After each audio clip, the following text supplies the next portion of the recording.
नमस्कार, स्वागत है आप सभी का न्यूज 21 में। मैं हूं आपके साथ उमंग मथुर और आप देख रहे हैं मॉर्निंग बुलेटिन। आइए बुलेटिन की शुरुआत करेंगे इस वक्त की कुछ प्रमुख खबरों के साथ। भारतीय किसान संघ के बैनर तले चित्तौड़ प्रांत तहसील मावली जिला उदयपुर के किसानों ने अपनी विभिन्न समस्याओं को लेकर उपखंड अधिकारी रमेश चंद्र सिरवी को ज्ञापन सौंपा। किसानों ने कृषि, सिंचाई, बिजली, सहकारिता, फसल बीमा, आपदा अनुदान, समर्थन मूल्य, विपणन, राजस्व, उपनिवेश व्यवस्था और अफीम फसल से जुड़ी परेशानियों के समाधान की मांग रखी। ज्ञापन सौंपने वालों में तहसील कार्यकारिणी अध्यक्ष मोतीलाल जाट, मंत्री जगदीश चंद्र पुष्करना, महिला प्रमुख लक्ष्मी पुष्करना, तहसील प्रमुख प्रकाशन लोहार और प्रवक्ता पंकज चौधरी सहित बड़ी संख्या में किसान मौजूद रहे। मावली से मनीष दाधीच की रिपोर्ट। तो वहीं बागोड़ा उपखंड के राजकीय उच्च प्राथमिक विद्यालय बागोटी में 69वीं जिला स्तरीय खेल कूद प्रतियोगिता का शुभारंभ हुआ। इस प्रतियोगिता में कुश्ती और तीरंदाजी मुकाबलों का उद्घाटन समारोह आरपी हिंगलाजदान की अध्यक्षता में संपन्न किया गया। समारोह में युवा समाज सेवी पुखराज चौधरी मुख्य अतिथि के रूप में उपस्थित रहे। प्रतियोगिता सचिव शिव कुमार जाट ने जानकारी दी कि कुल 23 विद्यालयों की टीमें इस प्रतियोगिता में भाग ले रही हैं। इसमें कुश्ती की 28 और तीरंदाजी की 17 टीमों का पंजीकरण हुआ है। 4 दिवसीय प्रतियोगिता में कुल 160 खिलाड़ी अपने कौशल का प्रदर्शन करेंगे। मुख्य अतिथि पुखराज चौधरी ने कहा कि खेल जीवन में अनुशासन और टीम भावना का विकास करते हैं। अध्यक्ष हिंगलाजदान चारण और भारतीय किसान संघ अध्यक्ष चेलाराम चौधरी ने भी खिलाड़ियों का उत्साहवर्धन करते हुए कहा कि प्रतियोगिता में भाग लेने वाला हर विद्यार्थी विजेता होता है, क्योंकि खेल से संघर्ष करने का गुण विकसित होता है। मंच संचालन हरिराम बुड़क और धीरेन्द्र सदावत ने किया। बागोड़ा से रामाराम सोलंकी की रिपोर्ट। मेड़ता शहर और आसपास के ग्रामीण क्षेत्रों में आगामी बारावफात और गणेश महोत्सव को लेकर जिला प्रशासन पूरी तरह मुस्तैद है। त्योहारों को आपसी सौहार्द और शांति के साथ मनाने के लिए शुक्रवार को उपखंड अधिकारी कार्यालय सभागार में नागौर जिला कलेक्टर अरुण कुमार पुरोहित और एसपी मृदुल कछावा की अध्यक्षता में बैठक का आयोजन किया गया। बैठक में दोनों समुदायों के मौजूद लोग, उपखंड अधिकारी, तहसीलदार, पुलिस उपाधीक्षक सहित प्रशासनिक अधिकारी मौजूद रहे। जिला कलेक्टर अरुण कुमार पुरोहित ने अधिकारियों को निर्देश दिए कि त्योहारों के दौरान कानून व्यवस्था बनाए रखने के साथ ही धार्मिक जुलूस का रूट तय कर सभी आवश्यक सुविधाएं उपलब्ध कराई जाए। तो वहीं नागौर एसपी मृदुल कछावा ने कहा कि दोनों समुदाय मिलजुल कर त्योहार मनाएं और शांति व्यवस्था बनाए रखने में प्रशासन का सहयोग करें। मेड़ता सिटी से सुशील दिवाकर की रिपोर्ट। देखिए, आज जिला कलेक्टर महोदय की अध्यक्षता में एक बैठक आयोजित की गई थी। स्थानीय हमारे पुलिस के और प्रशासनिक सभी अधिकारीगण उसमें शामिल रहे। दोनों ही आयोजन जो कि आगामी हैं, बारावफात और अनंत चतुर्दशी गणेश विसर्जन का जो आयोजन रहेगा, पर्याप्त पुलिस प्रबंध जो है पूर्व के मुकाबले और बेहतर पुलिस प्रबंध रहेगा। विशेष निगरानी जो हमारे सादा वस्त्रों में पुलिसकर्मी हैं वो विशेष निगरानी रखेंगे।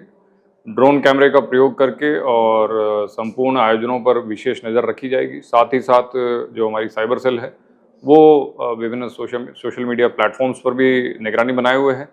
और आयोजकों से जो बात हुई है, पूर्ण रूप से सौहार्दपूर्ण वातावरण में शांतिपूर्वक तरीके से हर्षोल्लास के साथ में इस दोनों ही आयोजनों को की बैठक थी। और जिस तरह आगामी जो 12 आ रहा है उसको लेकर किस प्रकार से मेड़ता नागौर के बाद में मेड़ता सिटी में बड़े जो कार्यक्रम है वो उसमें होता है। गणेश विसर्जन जो है वो 6 तारीख को है। वो काफ़ी वृहद स्तर पे इस शहर में होता है और कल बारावफात है। तो दोनों के जो आयोजक थे उनके साथ वार्ता की गई, संबंधित विभाग के अधिकारियों के साथ और पुलिस प्रशासन सभी ने। तो रूट और उसके बारे में पूरी डिटेल में बात की गई। जो भी समस्याएं हैं रूट के ऊपर या जो संभावित प्रॉब्लम्स है उसके बारे में भी पूरे अच्छी तरह से बातचीत की गई है। और सभी आयोजकों ने भी आश्वस्त किया है कि वो इसको पूरा धार्मिक सौहार्द के साथ इसको संपन्न कराएंगे। और प्रशासन की तरफ से सारी व्यवस्थाएं रहेगी, चाहे वो मेडिकल व्यवस्था हो या बिजली की व्यवस्था हो। चलिए बढ़ते हैं अगली खबर की ओर। आपको बता दें कि दातारामगढ़ थाना पुलिस ने 17 वर्षीय नाबालिग से दुष्कर्म और उसके अश्लील फोटो वीडियो सोशल मीडिया पर अपलोड करने के मामले में 4 आरोपियों को गिरफ्तार किया है। पीड़िता के पिता ने 3 अगस्त को थाने में रिपोर्ट दर्ज करवाई थी। जांच के बाद पुलिस ने मुख्य आरोपी बीरबल गुर्जर और आर्यन साई को रानोली से गिरफ्तार किया। तो वहीं आरोपी मनीष को झारखंड से और होटल मैनेजर विशाल सिंह चौहान को भी हिरासत में लिया गया है। आरोपियों को कड़ी सुरक्षा के बीच आज न्यायालय में पेश किया जाएगा। दातारामगढ़ से दुर्गा सिंह कुमावत की रिपोर्ट।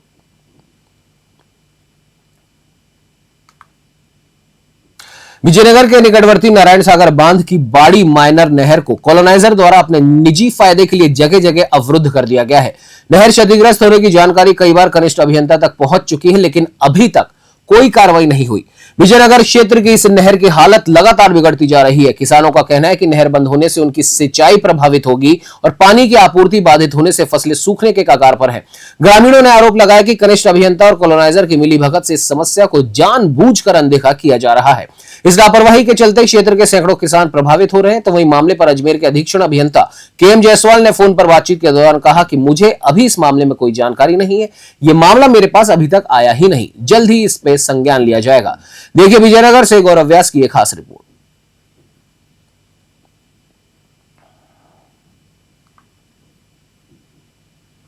सर ये क्या मामला है पूरा? और एक पुरानी नहर की जमीन के बारे में कोई मामला आया है जिसका मौका देखा गया है और इसके सीमा ज्ञान के लिए शीघ्र कार्रवाई की जाएगी। तो सर आगे मतलब कार्रवाई अब होगी? अभी तो कोई कार्रवाई नहीं हुई है सर इसमें। अभी सीमा ज्ञान कराएंगे तब देखते हैं, आगे की कार्रवाई तभी कर पाएंगे। तो वही डीग जिला कलेक्टर उत्सव कौशल ने गुरुवार को सीकरी उपखंड की ग्राम पंचायत खोरी में ग्राम पंचायत स्तरीय जन सुनवाई की। उन्होंने आमजन की समस्याओं को गंभीरता से सुनते हुए संबंधित अधिकारियों को त्वरित और पारदर्शी निस्तारण के निर्देश दिए। जन सुनवाई में रास्ता बनवाने, अतिक्रमण हटवाने, पेंशन संबंधी समस्याएं, खेत की पैमाइश, शौचालय की राशि, खाद्य सुरक्षा योजना का लाभ, मूल निवास प्रमाण पत्र जारी करने, चंबल का पानी चालू करने और विद्यालय में पेयजल सुविधा जैसी बुनियादी समस्याएं रखी गई। जिला कलेक्टर ने आगामी गांव चलो और शहर चलो अभियान 2025 के तहत ग्रामीणों से अपील की कि वे अपने गांवों को स्वच्छ और सुंदर बनाने में स्वयं जिम्मेदारी निभाएं। उन्होंने अधिकारियों से कहा कि वे लगातार गांवों में भ्रमण करें ताकि जमीनी स्तर पर समस्याओं की जानकारी लेकर तुरंत समाधान किया जा सके। डीग से पंकज शर्मा की रिपोर्ट।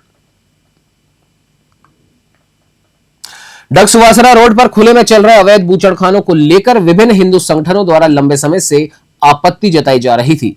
इस संबंध में विश्व हिंदू परिषद, बजरंग दल, शिवसेना, नूतन सनातन शक्ति संघ, जैन सोशल ग्रुप और समस्त हिंदू समाज डग ने 25 अगस्त को तहसीलदार को ज्ञापन भी सौंपा था। ज्ञापन में मांग की गई थी कि 9 सितंबर से पहले इन अवैध बूचड़खानों को तुरंत प्रभाव से बंद कराया जाए, क्योंकि ये धार्मिक भावनाओं को आहत कर रहे हैं। मामले को गंभीरता से लेते हुए उपखंड अधिकारी ने संज्ञान लिया और डग नगर पालिका ईओ मनीष मीणा को कार्रवाई के निर्देश दिए। इसके बाद ईओ द्वारा गठित टीम ने पुलिस प्रशासन के साथ मिलकर इस कार्रवाई को करते हुए अवैध मीट दुकानों को हटवाया और भविष्य में इस प्रकार के अवैध संचालन पर रोक लगाने की पाबंदी भी लगाई। कार्रवाई में आरिफ खान, राजू जोगी, रघुवीर जमादार, दिलीप और ईश्वर शामिल रहे। उन्हेल नागेश्वर से गोवर्धन सिंह की रिपोर्ट। गुरुवार देर रात बानसूर में अलवर रोड पर हुए भीषण सड़क हादसे में बाइक सवार 2 युवकों की मृत्यु हो गई। अज्ञात वाहन की टक्कर से बाइक पर सवार दोनों ही युवक गंभीर रूप से घायल हो गए थे। सूचना मिलते ही पुलिस और रोटी बैंक की निःशुल्क एम्बुलेंस सेवा मौके पर पहुंची और घायलों को उप जिला अस्पताल बानसूर पहुंचाया गया, जहां डॉक्टरों ने विक्रम यादव पुत्र मोहर सिंह यादव निवासी भूपसेड़ा को मृत घोषित कर दिया, जबकि गंभीर घायल रोशनलाल मेघवाल पुत्र रामकिशोर निवासी भूपसेड़ा को हायर सेंटर कोटपुतली रेफर किया गया, लेकिन रास्ते में ही उसकी भी मृत्यु हो गई। रोटी बैंक की एम्बुलेंस ने दोनों शवों को बानसूर मोर्चरी में रखवाया, जहां शुक्रवार को पोस्टमार्टम किया जाएगा। थाना प्रभारी सुरेंद्र मलिक ने बताया कि हादसे के बाद वाहन चालक मौके से फरार हो गया। पुलिस ने मामला दर्ज कर सीसीटीवी फुटेज खंगालने के साथ ही अज्ञात वाहन की तलाश भी शुरू कर दी है। बानसूर से सतीश शर्मा की रिपोर्ट।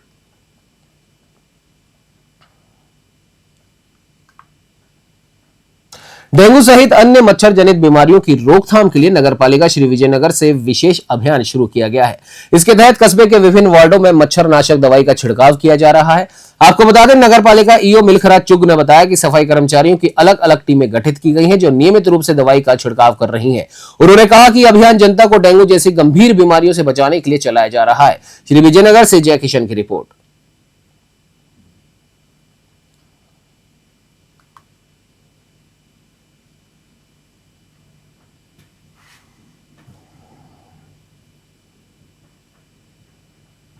अलवर शहर के रोडवेज बस स्टैंड पर देर रात उस समय अफरा तफरी का माहौल बन गया जब रोडवेज कर्मचारियों और स्थानीय लोगों के बीच वाद विवाद इतना बढ़ गया कि मारपीट तक की नौबत आ गई। जी हां, झगड़े में रोडवेज के ड्राइवर की जमकर कुटाई की गई। भैरू का चबूतरा निवासी योगेश चंद मीणा रात को टहलने निकले थे। उन्होंने बताया कि उन्होंने देखा 2 लोग भाग रहे थे और पीछे से रोडवेज कर्मचारी उनका पीछा कर रहे थे।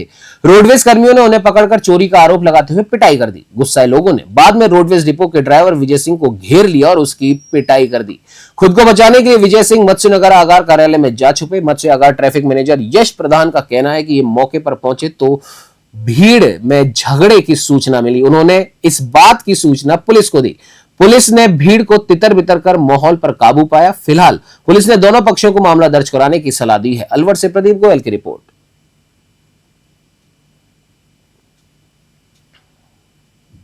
बताइए पूरा मामला क्या है। मैं अपने पड़ोसी को छोड़ने के लिए 11 बजे गाड़ी जाती है अलवर डिपो की, जिसके अंदर चालक तो है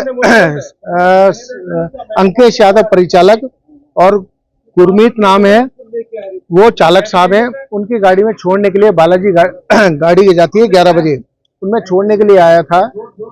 मैंने जब यहाँ के हालात देखे, मत्स्य नगर डिपो के स्टैंड अपने वर्कशॉप कार्यशाला के ऊपर कम से कम 100 आदमी इस गेट के अंदर, गेट के ऊपर यहाँ पर और अंदर हमारी कार्यशाला के अंदर झगड़ा करते हुए पाए गए। मेरे द्वारा कंट्रोल रूम में अंदर सूचना दी गई।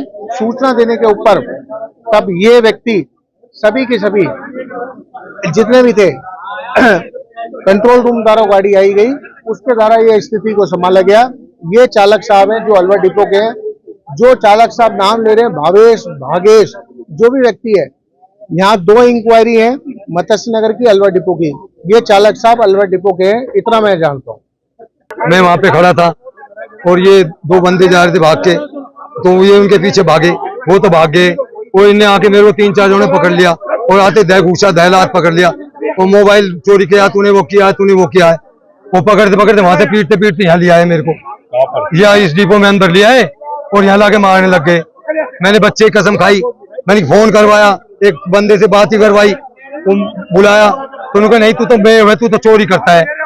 फिर मैंने भाई यार हाथ जोड़ू मैं, फिर मैंने बच्चे को फोन कर, लड़की को फोन करा, उसके बाद ये आए। हाँ, प्रशासन ने उनका साथ दिया। उसको ये आया था जो, वो शराब पी रखी सबने। अभी एक भावेश नाम का लड़का और है, वो भी है। एक ये ड्राइवर है, एक ड्राइवर बस ले गया। 3-4 होटल वाले वहाँ पे हैं। ये सब कौन सी घटना है? ये उस जगह घटना है कैंटीन के पास की। अच्छा, ये क्या मामला है यहाँ पे? तो मेरे घीस के लाए थे साहब, जो कुछ बोलूंगा सच बोलूंगा, झूठ से कुछ बोलूंगा, है ना। मैं साहब गाड़ी जमा करके रोटी लेने गया था स्टैंड से बाहर, तो हमारे भावेश इंक्वायरी बैठा पंडित जी, उससे हाथ पर 3 आदमी होगी। कौन लोग थे वो? अब सब मैं जानता हूँ। एक आदमी उसने पकड़ लिया, भावेश ने, उसे गुत्थापत्ती कर रहा था।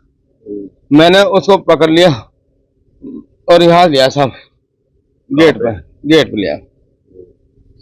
फिर बाद में कोई फोन करा, कोई बात करी, कौन कौन जानकार है, केना है, मैं जानना है अलवर उड़ाना।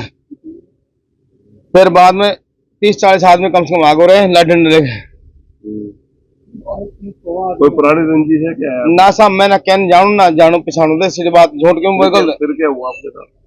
सब मैं बोल रहा हूँ, भावे से इंक्वायरी बैठा है, उससे कोई लड़ाई होती है स्टैंड पे। मैं खाना लेकर आ रहा था स्टैंड पे, तो मैंने भाई लड़ाई, मैंने उसको नाम हाथ लगाया, आप सीसी कैमरे चेक कर लो स्टैंड के गलत है। मैं उसको पकड़ के यहाँ लिया, मैं भाई बात कर लिए, क्या बात हो, क्या न गलत है। इस बुलेटिन में फिलहाल इतना ही। देश प्रदेश की तमाम ताजा तरीन खबरों की जानकारी के लिए आप बने रहिए हमारे साथ और देखते रहिए न्यूज़ 21। नमस्कार।